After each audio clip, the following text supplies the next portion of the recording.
Muy buenas tardes. La Universidad San Ignacio de Loyola, Modusil y el sistema de bibliotecas le dan la bienvenida en su tercer día de Conectados con la Cultura.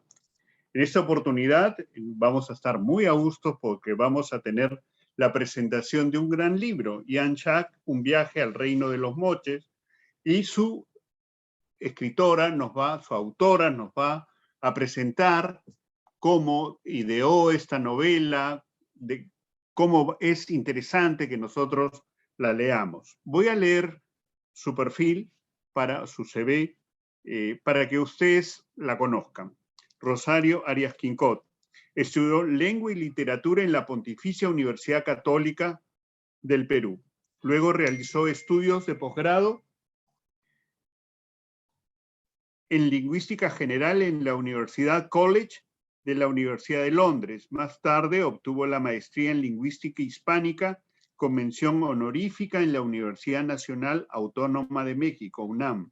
Ha sido profesora en la Pontificia Universidad Católica del Perú, la Academia Diplomática y la Universidad de Lima. Ha trabajado como consultora del Banco Mundial y como investigadora principal de la Universidad Johns Hopkins.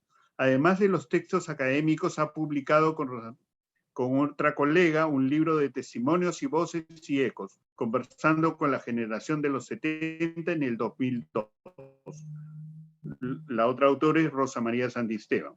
2 relatos suyos, Junto a la reja e Inefable, están incluidos en el libro Lima en la piel, que recoge cuentos de 10 escritoras peruanos del 2006.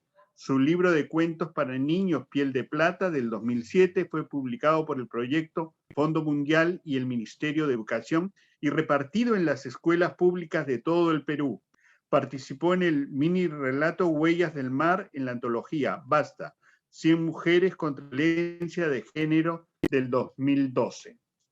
Esta es una linda edición por una editorial estupenda que ella nos lo va a presentar y que yo los animo a que lean.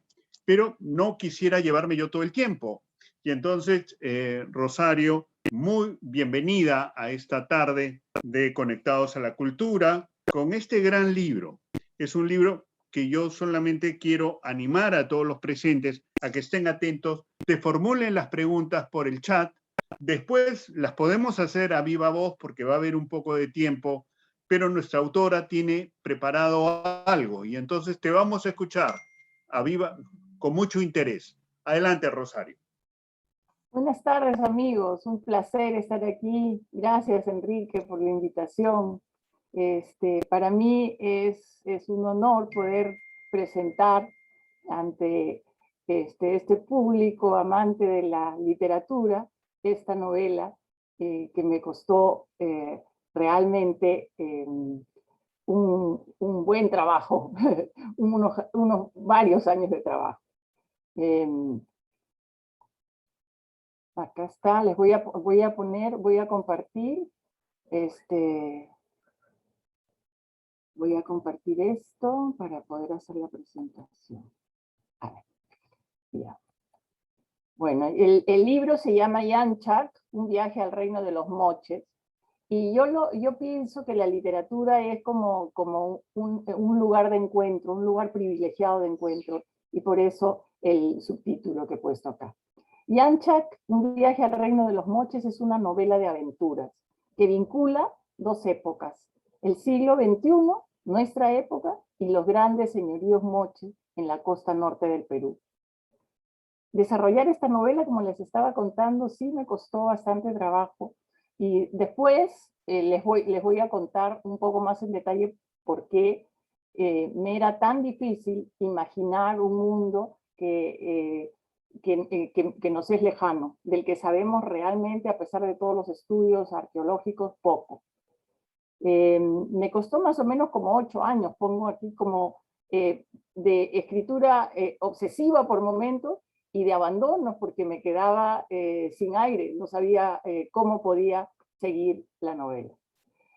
Pienso que escribir una novela en general es como vivir una vida paralela, es como andar como ido, como pensando en una vida que no es la tuya y usando, ¿no?, el mundo que te rodea para llenar los vacíos de ese mundo paralelo que estás creando.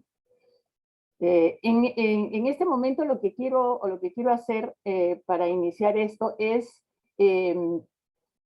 leer un fragmento del inicio de la novela, no del primer capítulo. Entonces les voy a contar que el protagonista, el personaje principal, es un muchacho que sus padres se mudan a Trujillo. Y entonces él va a tener que cambiar de colegio, va a tener que vivir, digamos, todo un cambio en su vida. Y entonces les voy a leer esta parte donde este chico, con su perro y sus papás, está yendo a Trujillo por la carretera, nuestra carretera panamericana, como saben, va a través del desierto, ¿no? Entonces les voy a leer este fragmento para después empezar a reflexionar y a contarles un poco cómo fue el proceso creativo. Ese desierto, que a lo lejos parecía pura tierra muerta, escondía mucha vida, pero una vida silenciosa y esquiva que solo se mostraría en toda su plenitud ante los ojos de los pacientes y tal vez de los curiosos. Una lagartija gris se asomó tímidamente sobre una piedra del mismo color de su cuerpo. José Antonio pensó que seguramente las arañas negras estarían escondidas debajo de las rocas, luchando por su espacio con los alacranes y las serpientes. Sentado junto a la orilla, sintió el silencio interrumpido por el sonido del agua en movimiento.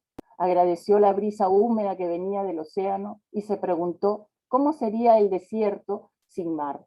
Pura tierra y arena, sin una pizca de verde, guardando sus animales y sus secretos y sus peligros. Ese no era un lugar para los hombres. Temió perderse en la desolación entre la arena y el silencio. Se paró junto al carro, miró al otro lado de la carretera. La tierra se extendía hasta perderse en los cerros lejanos. No había nadie, ni un alma. Cuando reanudaron el viaje, el perro tenía la lengua afuera y la respiración entrecortada. Al atardecer, un sol rojo logró meter algunos brazos de luz entre la niebla. Con ese resplandor mágico llegaron a Trujillo. Tomaron un camino que bordeaba la ciudad evitándola. Por allí, casi entre las sombras, divisaron los muros de la antigua ciudadela de Chanchán. Por fin, con el último cachito de luz, llegaron a Huanchaco, una antigua caleta de pescadores que ahora, absorbida por la ciudad, conserva su aire pintoresco. El pequeño hotel en el que se alojarían estaba al borde del mar. Lo eligieron porque era uno de los pocos que habían aceptado recibirlos con perros. Ya en la habitación, la cola de Cane no dejaba de moverse, mientras inspeccionaba incrédulo todos los rincones. José Antonio se tendió en su cama. Sus ojos recorrieron el techo blanco, ninguna mancha en la que detenerse. Dejó de mirar y la modorra lo envolvió. Al día siguiente, Trujillo lo esperaba. Un muelle fantasmal se internaba en el mar entre la niebla. José Antonio corrió por la playa hacia él como atraído por una fuerza misteriosa. Se había levantado temprano y antes de que sus padres se despertaran, salió del hotel con Cane. La playa estaba desierta. Llegó hasta el borde del mar y por la arena húmeda, dejando las huellas de sus zapatillas, corrió y corrió, persiguiendo y dejándose perseguir. Como a la mitad del recorrido hacia el muelle, divisó a una persona. Era un hombre mayor, bajito y encorvado. Su figura se fue haciendo más nítida conforme él se fue acercando. En la mano llevaba un palo largo y delgado, con el que iba dibujando algo sobre la arena. Su cuerpo se movía despacio, como en una danza en cámara lenta. Cuando José estuvo cerca, el hombre se detuvo y mostró una media sonrisa sin dientes que más parecía una mueca. José Antonio tomó a Cane por la cadena que adornaba su cuello. Ambos pasaron bordeando el diseño que el hombrecillo acababa de dibujar sobre la arena húmeda. Se trataba de una gran araña cuyas patas eran lamidas por el mar. Apenas hubieron pasado, el personaje comenzó nuevamente su danza. En ella iba poco a poco completando el dibujo que las olas iban borrando, como si de ello dependiera la unión del mar y la tierra en la orilla incierta. José continuó su caminata jalando a su perro y conteniendo las ganas de voltear a mirar. Sin embargo, su oído logró atrapar unos sonidos que el viejo iba lanzando y que el viento esparcía una y otra vez. Yanchac, Yanchac. José Antonio corrió hacia el muelle con el sonido retumbando dentro de su cabeza. Era sin duda una palabra extraña y tal vez antigua. Por fin llegaron al muelle. Desde el borde parecía un camino sobre el mar, un camino que los invitaba. Los pasos de José Antonio resonaron en la madera crujiente. Cuando llegó al otro extremo, la humedad lo envolvió. El mar se extendía sin interrupción hasta el horizonte, poderoso y plateado. Entonces se volteó y miró hacia la playa. Los pequeños hoteles se encontraban alineados al pie del acantilado. Algunos pescadores regresaban en sus botes multicolores con su cargamento de peces. Más allá, cabalgando sobre las olas, otros hombres se dirigían hacia la playa sobre sus caballitos de totora. José había oído hablar de estas embarcaciones mochicas, pero nunca las había visto en acción. El espectáculo lo distrajo. Se vio a sí mismo corriendo estas olas espumosas junto a los pescadores y los delfines. Recordó cómo le había costado pararse en su tabla las primeras veces que lo intentó. El orgullo que había sentido de lograr él solo, de lograr algo él solo. Ay, perdón. ¿Cómo regreso?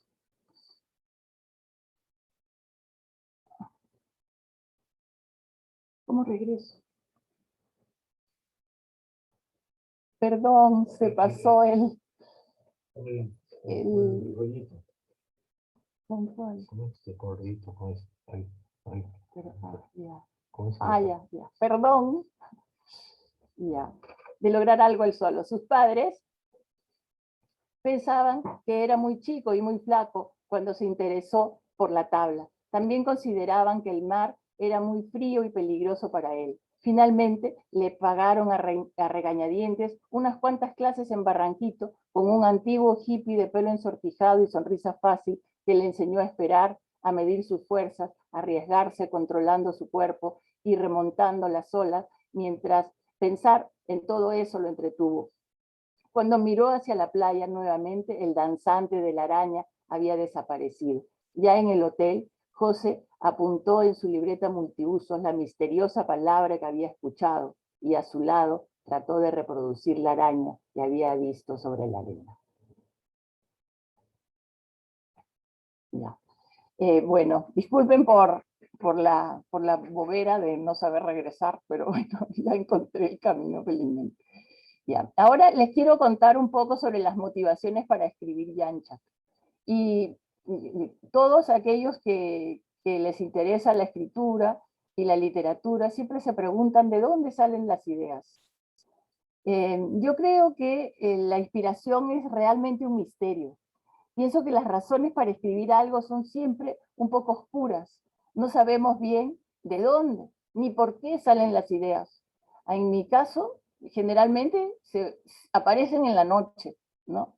No recuerdo bien en qué momento mi marido empezó a traer a nuestra casa huacos de la cultura moche, que había heredado de su familia y que provenían de la región del río Santa, donde su familia tenía unas tierras.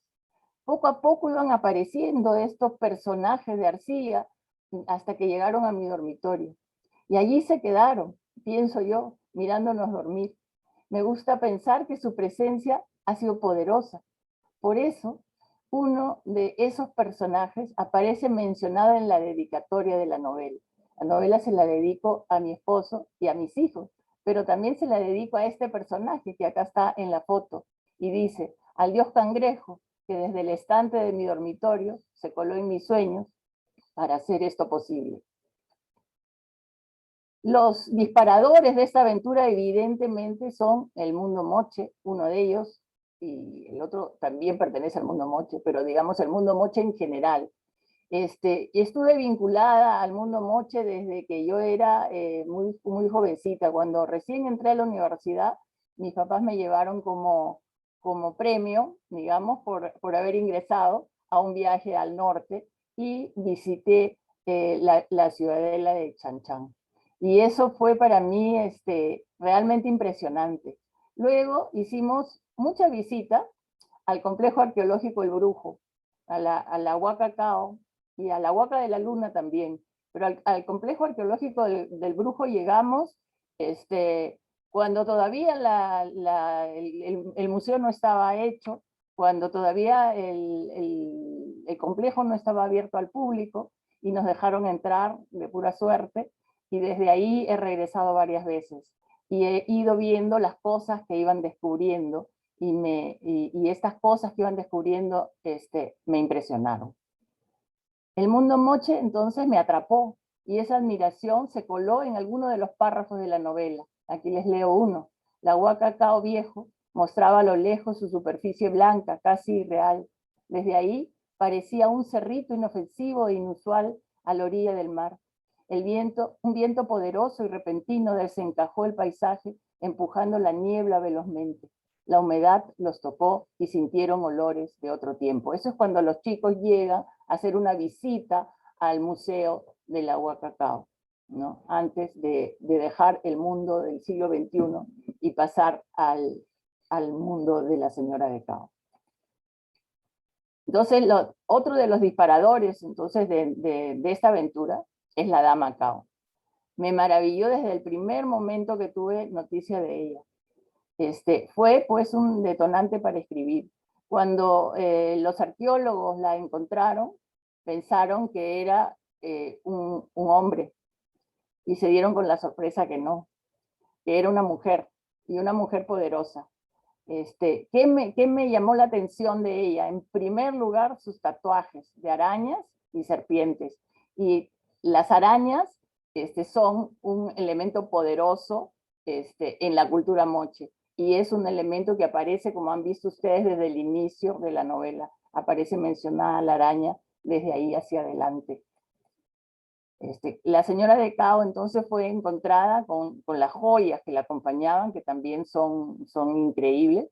Estas joyas, por ejemplo, como acá puesto el collar y las narigueras, se sabe, alguna de las cosas que se sabe es que los gobernantes de la cultura moche actuaban como si, en la ceremonia, como si ellos fueran los dioses, y una de las cosas que usaban eran estas narigueras, y la nariguera no solamente impide que se vea la expresión de la cara, sino que también distorsiona el sonido de la voz.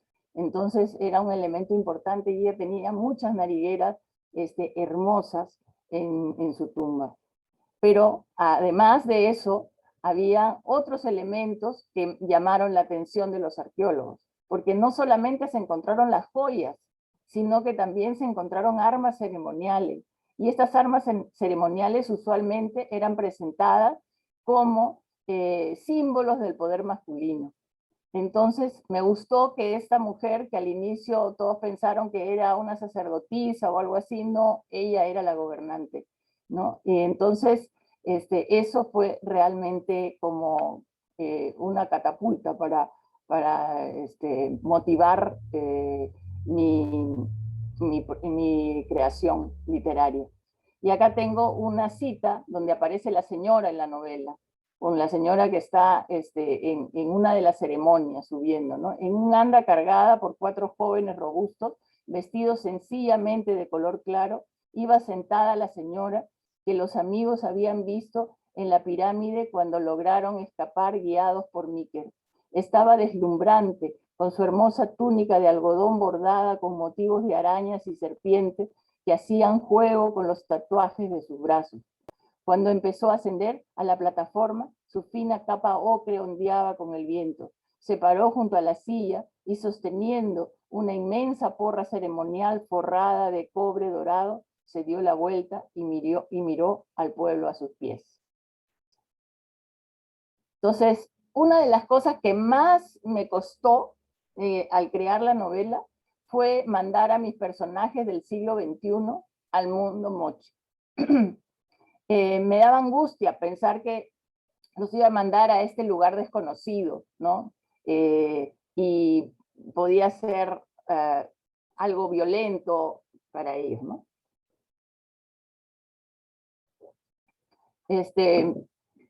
Cuando lo decidí, fui consciente de que no podía hacerlo sin conocer los detalles de la vida diaria, por ejemplo. Ni los estudiosos o investigadores de la época tenían claro cómo era la vida diaria. Había mucho más información cuando yo consulté muchos libros, y no solamente libros, sino también que fui a conferencias, cursos, etc. Había mucha más información sobre las ceremonias y sobre la mitología. Pero no había tanta información sobre la vida común, la vida diaria de la gente, cómo era, cómo se sentaban a comer, cómo era la dinámica dentro de una familia normal. Ese tipo de cosas era complicado. Entonces tenía que yo apelar a mi imaginación, pero necesitaba información para que la novela no vaya a perder verosimilitud. Entonces me puse a revisar material de diferente tipo. Aquí pongo, por ejemplo, El Brujo, que es un libro hermoso, con unas fotografías increíbles. También está el libro de Jürgen Golte, que se dedicó a analizar los huacos de línea fina, que son no el huaco retrato, sino ese huaco que están dibujados, porque él pensaba que ahí había mucho más información, que era como que lo más cercano a una escritura, porque trataba en ellos, había una narrativa que estaba contada en el huaco mismo. Entonces, me metí a ese libro, y ese libro le tengo mucho agradecimiento porque me dio muchísimas ideas. Acá están los huacos de línea fina que cuentan la mitología y que da sustento a las ceremonias, ¿no? Entonces tienen ustedes, ya que los arqueólogos han descubierto una serie de cosas, por ejemplo, el lugar donde está la figura, ¿no? Acá hay una figura, que es la ceremonia del sacrificio, ¿no? Acá hay una figura y está en esta parte, y acá en la parte de abajo, también el estar en la parte de abajo significa, el estar cerca al asa también significa. Entonces empezaron a descubrir una serie de cosas, y por ejemplo, el panteón de los dioses, mochicas que antes se pensaba que era uno, y después se dieron cuenta que eran un montón, y que salían con cierto tipo de atuendos que les permitía a los arqueólogos reconocerlos, y todo eso, ¿no? La ceremonia del lanzamiento de la flor de loto, por ejemplo, que aparece también contada en uno de esos huacos, ¿no? Y entonces no se sabe mucho cómo era, se sabe que tiraban las flores al aire con las estólicas, pero no se sabe bien para qué. Entonces yo recreé, digamos, con esas ideas que había recogido, y esto es lo que sale en la novela. Cuando la música aumentó de intensidad, todos los guerreros a la vez empezaron a lanzar flores hacia el cielo con sus estólicas. Lo hacían tan rápidamente que por momentos el cielo quedaba cubierto de flores claras que permanecían suspendidas por un rato y luego caían lentamente como jugando con el aire invisible. Los pétalos claros brillaban en contraste con el trasfondo celeste, y el sol reverberaba en el metal de las estólicas y en los cuerpos cobrizos de los guerreros, hasta que su luz fue solo un reflejo en las nubes del horizonte. ¿Cómo sería el combate ritual? Esa es otra de las cosas que también me llamó la atención. Se sabe que había un combate ritual, y ¿qué cosa se puede saber si no había escritura? Algo se sabe. Se sabe a través de los vestigios, y de estos vestigios de los huacos, y como les he dicho, de los huacos de línea fina, y también de los murales y de los objetos encontrados. Entonces, con todo esto, los arqueólogos han construido ciertas teorías. Sabemos, por ejemplo, que en el combate ritual las armas eran de madera. O sea, no se trataba de que los combatientes murieran en el mismo combate, sino que uno ganara. ¿Y quién ganaba? Ganaba al que no se le caía el tocado. El que perdía el tocado era el que perdía. Entonces perdía la ropa, perdía las armas y era sacrificado, pero era sacrificado después. Entonces, la sangre obtenida, acá está la copa del sacrificio, la copa, en la pata de la copa había, se cree que tenían piedras para que la copa además sonara, ¿no? Y entonces era bebida, pero también era vertida en la tierra para propiciar la fertilidad. ¿Qué sentirían esos guerreros que luchaban en estos combates rituales? Eso no lo sabemos. Seguramente muchos de los que me están escuchando han visto el juego del calamar, ¿no? En un juego en el que puedes perder la vida, estás participando. ¿Cómo sería culturalmente ese mundo? Y siempre va a quedar un poco en el misterio eso, ¿no? Pero algo podemos imaginar. Luego, yo soy lingüista y entonces siempre me interesa mucho el asunto del lenguaje. Entonces, como ustedes saben, el mochica en la actualidad es una lengua muerta, es decir, una lengua que ya no tiene hablantes nativos. No, nadie tiene al mochica como su lengua materna. Los últimos hablantes murieron en la década de 1930. Pero desde que llegaron los españoles hasta esa época, se recogieron muchos vocabularios. El más antiguo fue el recogido por Fernando de la Carrera en 1644, El arte de la lengua yunga, que él mismo calificaba en la carta que le escribe al rey como dificultosísima. O sea, ya lo puso así porque le parecía realmente difícil, a pesar de que él pertenecía ya a una generación que habían estado pues en contacto con esta lengua y él la conocía, él era bilingüe completamente, ¿no? Y le parecía que era muy, muy difícil no solamente por la pronunciación, pero principalmente por la pronunciación. Los vocabularios que fueron recogidos, todos, tuve la suerte de que fueran recogidos cuando yo estaba planeando la novela por José Antonio Salas, en un diccionario mochica castellano, entonces ahí estaba todo. Tuve la suerte entonces de contar con ese material y con otros estudios como los de Serrón Palomino. Sin embargo, tengo claro que posiblemente las palabras que yo hago sonar en la novela tengan poco que ver con las que efectivamente sonaban en la época de la señora de Cao. Porque primero yo pensé que la señora de Cao era del siglo VIII, pero después descubrieron que era como del siglo IV o V. Entonces, ¿cuántos siglos de diferencia separaban al vocabulario de la Carrera de 1644 con la señora de Cao? Posiblemente no, la lengua había cambiado muchísimo. Ficción, imaginación, experiencia y memoria. A pesar de todo lo que se haya investigado en toda la novela, y con mayor razón en una novela de aventuras como esta, la ficción está ahí alimentada de los vestigios y, que han dejado los pueblos, y también de las tradiciones y también de las palabras. A nosotros, porque estas culturas no tienen escritura, nos han llegado menos palabras, y porque la lengua moche era una lengua ya dominada en la época de los incas, tenía por encima otras lenguas, y entonces esa lengua se perdió más rápidamente. Sin embargo, la ficción también se nutre de la imaginación.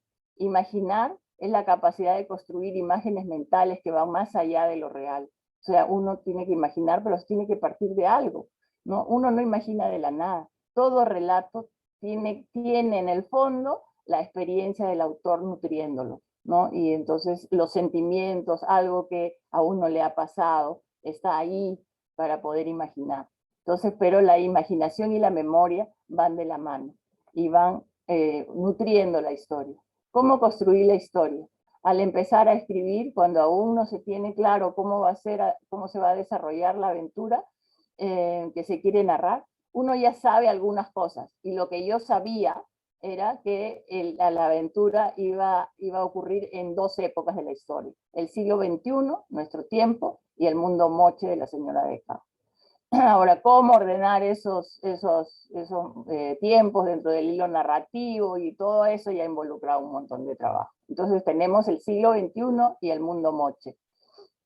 Y para unir esto, para relacionarlos, necesitaba yo algunos nexos. Y los nexos que uso son nexos que también eran importantes dentro de la cultura moche. El perro, por ejemplo, que se cree que era uno de los que acompañaba a los héroes de un mundo a otro, porque ellos creían que había varios mundos, el mundo de arriba, el mundo del aquí y el ahora, y el mundo de abajo de los muertos.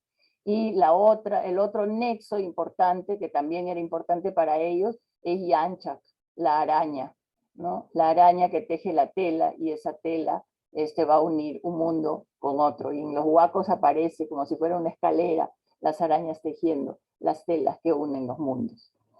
Los personajes. La definición de los personajes se va haciendo poco a poco. En este caso, los protagonistas principales son 3, y la historia se inicia, digamos, como les he dicho, en el siglo XXI, con un chico de Lima, una chica trujillana que se conocen cuando él se muda, y una gringa de Boston. Con ellos empecé a recorrer el camino. Los 3 provenían de culturas diferentes. Sin embargo, los 3 tienen en común el ser nuevos en un ambiente desconocido, el colegio, y eso los une y pone a prueba su tolerancia. Por ejemplo, cuando la gringa Sam se obsesiona por la lengua mochica y obliga a sus amigos a aprender palabras y más palabras, ellos le dan gusto y se divierten haciéndolo. Y piensan, o sea, piensan ellos un lenguaje secreto que sus demás compañeros del colegio no entendían. El ser profundamente diferentes entonces no les impide valorarse y quererse. La amistad, después de haber terminado de escribir la novela, me di cuenta que la amistad es uno de los núcleos de la novela. El ambiente del colegio, que es sutilmente adverso, es algo que definitivamente los une, es un nexo entre ellos. Cuando uno crea una novela, al comienzo piensa que los personajes los puede controlar como quiera. Sin embargo, eso no es así. Una vez que uno empieza a escribir, los personajes empiezan a definirse a sí mismos. Y entonces hay cosas que no podemos hacer con ellos, como que se niegan a hacer cualquier cosa. Entonces, durante las aventuras en el colegio, estos 3 personajes se van mostrando poco a poco mientras voy escribiendo. En el proceso de escritura, desde el inicio, fui descubriendo el mundo moche poco a poco, y lo fui descubriendo acompañada por estos 3 muchachos, mis personajes, que cada vez tenían más carácter. Entonces la historia, los tiempos, los personajes y el eje narrativo. Entonces tenemos el siglo XXI y el mundo moche, y un nexo que los va a llevar, que va a ser el perro, que Fanu quiere decir perro en mochica. Y tenemos acá el mundo, los personajes principales, que son José Antonio, Yanchak, Catalina, que es la chica trujillana, y Samantha Ash, que es la chica de Boston. Y también tenemos un personaje muy importante que ya está en el mundo moche, que es este chico que se llama Mike, y la amistad que los une.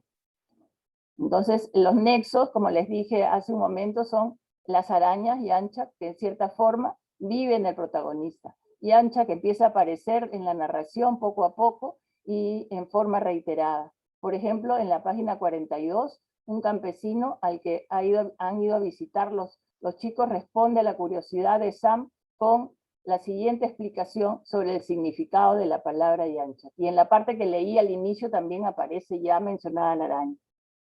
Araña niña, le contesta, ¿no? Pero araña poderosa, de las que hay que hacerse amigo para que no nos haga daño. Esas arañas que tejen unas telas resistentes con las que se puede unir lo de aquí y lo de más allá. Al decir esto, su voz quedó flotando, con una A larga que parecía quererse ir lejos, más allá. En la mitología de los moches, entonces, las arañas, como les conté, unen diferentes mundos por los que transitan los héroes. El otro nexo, el perro, Fanu, en mochica. Según algunos arqueólogos, el perro acompaña al dios de la cara arrugada que pasa de un mundo a otro. Es un dios que va luchando en diferentes ambientes. Cuando llega al mar, que ellos pensaban que era femenino, pierde mucho de su fuerza, ¿no? Y entonces este perro es uno de los compañeros que tiene para pasar de un mundo a otro. En la novela, el perro es el tema de un trabajo grupal y también se convierte en la puerta que los va a llevar al otro mundo.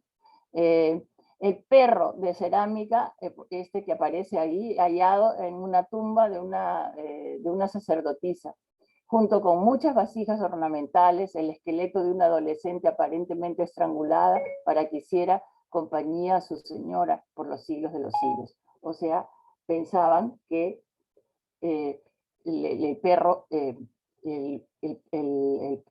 los podía llevar de un sitio a otro, y pensaban que los grandes señores deberían ser acompañados, ¿no?, por personas que los lleven y los acompañen en su recorrido por el mundo de los muertos. El mundo moche. Cuando los tres personajes del siglo XXI se pasan al mundo de la señora de Cao, se encuentran con un muchacho que aparentemente estaba siendo preparado para acompañar a su señora por el mundo de los muertos.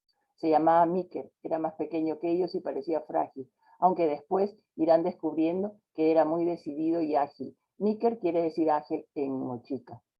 Y además era un gran nadador. Con este personaje, los tres recién llegados al mundo moche forman un grupo unido que desafía la diferencia.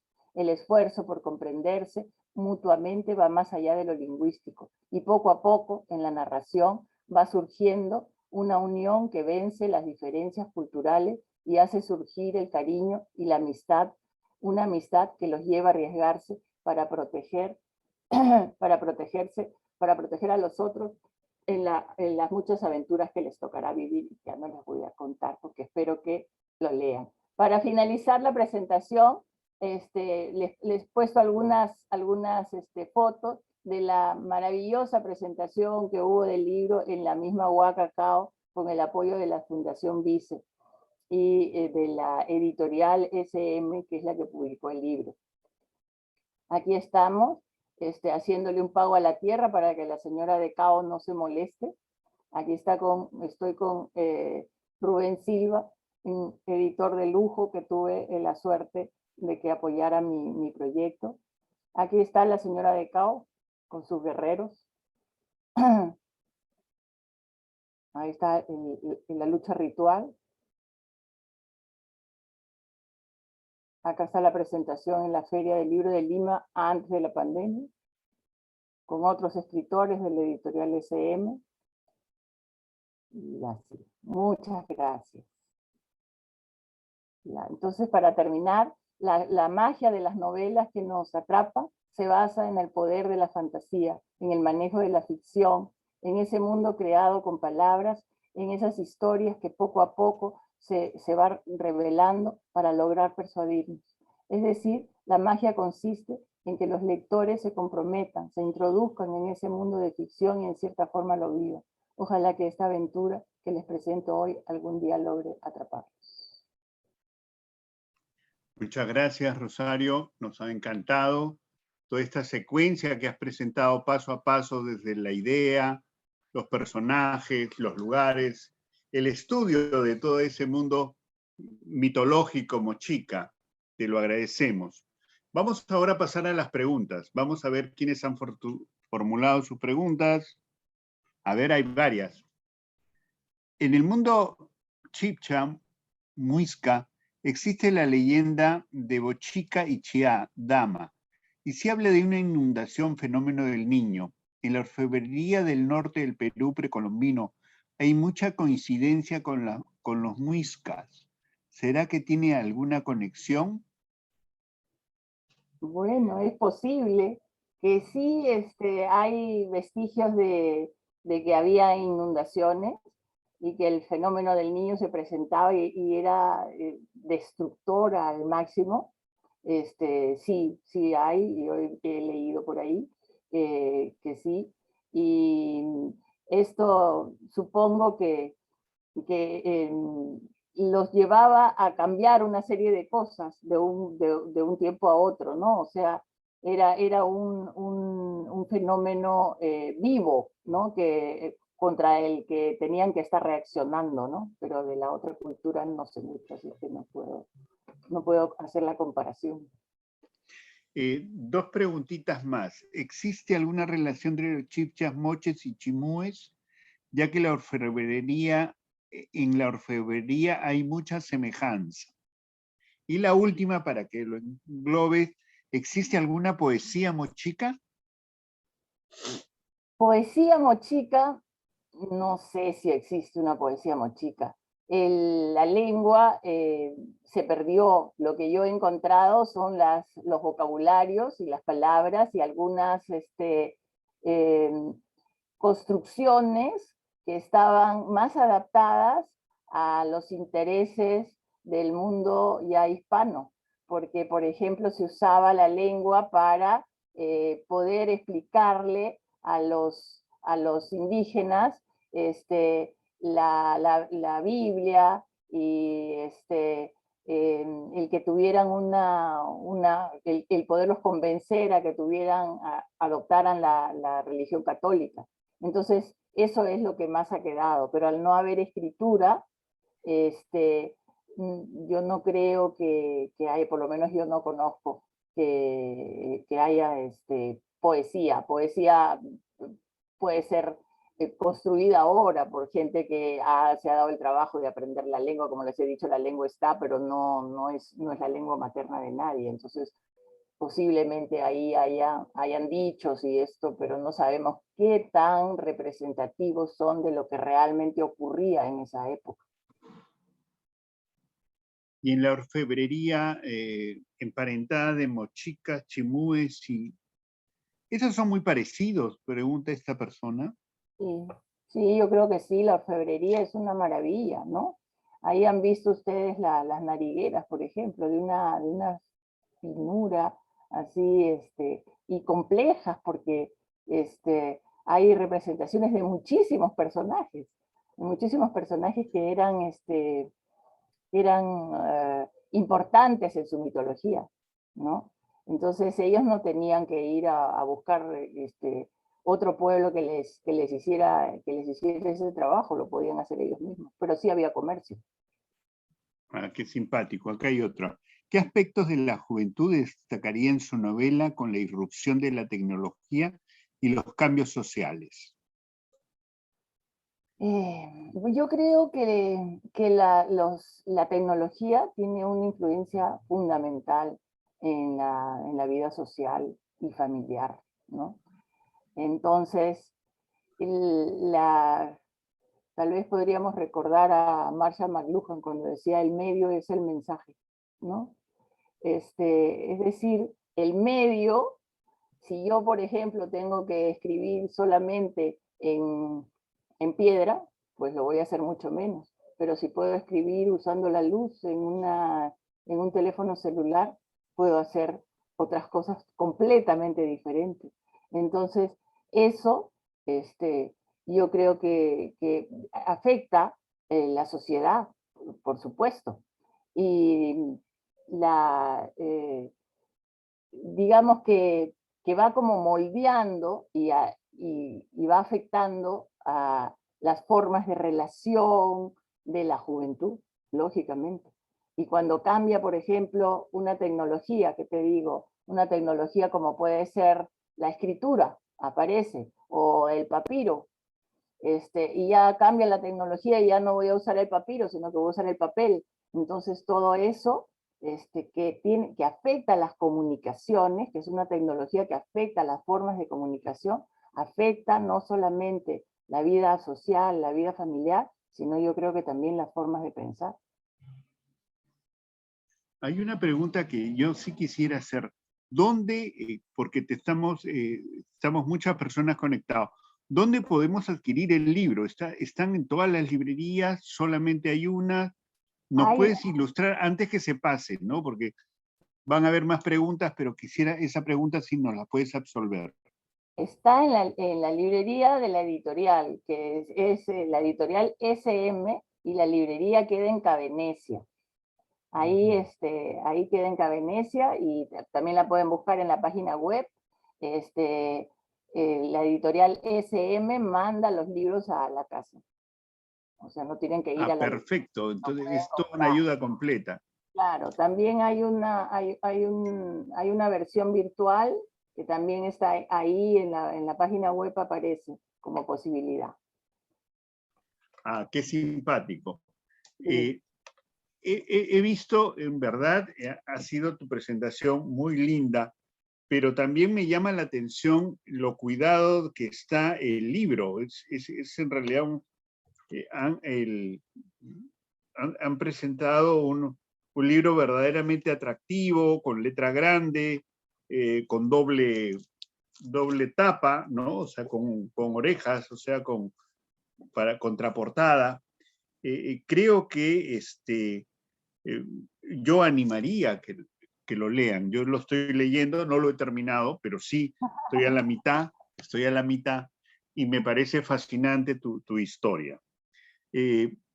La araña verdaderamente es simpaticísima, o sea, que yo que antes le tenía, no las quería, ahora sí las comienzo a estimar.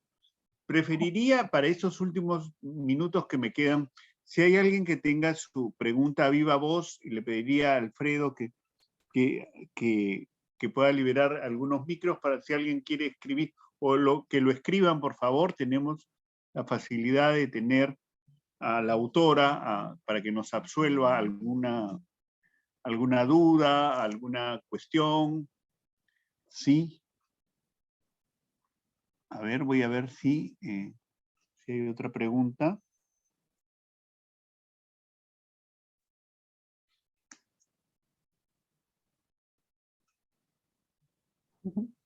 Yo les puedo contar, Sí, por favor. preguntas, que una de las cosas más complicadas para la gente que quiere escribir es encontrar quien te lea.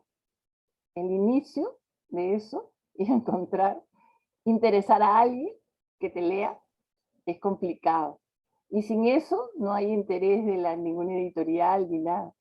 Entonces, es un arte, digamos, ¿no? Yo encontré a Ricardo González Vigil, que había estudiado conmigo y que es un crítico literario, que me leyó y me dijo, mira, tú dile nomás a cualquier editorial que se interese que me llame y yo les voy a contar lo que opino. Y ese tipo de cosas que a veces tienen que ver con la suerte y no solamente con todas las ganas que le hayas puesto y el trabajo, porque la creación literaria no es inspiración como muchos creen. La inspiración es un elemento pequeño, ¿no? Que se te ocurra algo, pero el trabajo es más del 90%. Entonces, no, tienes que meterle trabajo, pero a la vez tienes que tener suerte, ¿no? De que alguien te lea. Gracias por darnos ese tip. Ya saben todos, hay muchos escritores que hoy día presentarán sus libros, también que la suerte los acompañe. Y te estamos muy agradecidos. Vamos a ver si hay otra pregunta. ¿Cuál es el sector para conectar con el lector? Ahí está, fíjate. ¿Cuál es qué? Perdón. ¿Cuál es el secreto para conectar con el lector? Yo creo que es la aventura. El que o sea, no todo esté dicho, no pueda ser adivinado, que haya suspenso, que las cosas vayan pasando un poco inesperadamente, ¿no? Y que eso te vaya llevando, o sea, que te vaya abriendo la curiosidad. Y entonces no solamente la curiosidad por saber qué les pasa a los personajes en este caso, sino la curiosidad por este mundo perdido y maravilloso que está ahí, ¿no? Y que entonces de repente por ahí va a ver, cuando he hecho las presentaciones en los colegios y la gente se interesa, los chicos sobre todo, empiezan a interesar pues por el pasado de estos pueblos peruanos que tienen tanto misterio y que de repente esto va a ser una puertita para por ahí, ¿no? Se les abra todo un mundo que está ahí por descubrir. Una última, creo que acá hay una más, por favor. No hay mucho su relación. Respeto con la juventud.